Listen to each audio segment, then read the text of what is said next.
Article 13. Mitigating circumstances. The following are the mitigating circumstances. Paragraph 1. Those mentioned in the preceding chapter when all the requisites necessary to justify or to exempt from criminal liability in the respective cases are not attendant. Paragraph 2.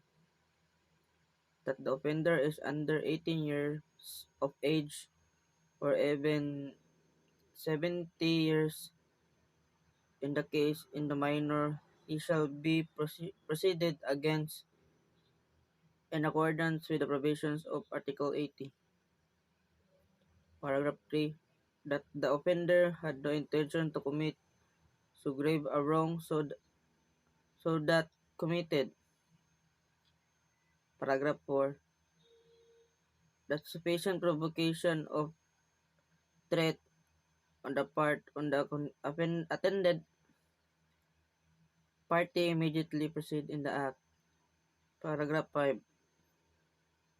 That the act was committed in the immediate indication of grave offense to the one committing the felony, ascendants or relatives by affinity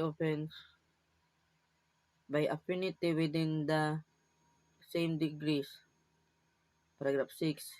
That of having acted upon impulse so powerful as naturality to have produced passion or obfuscation.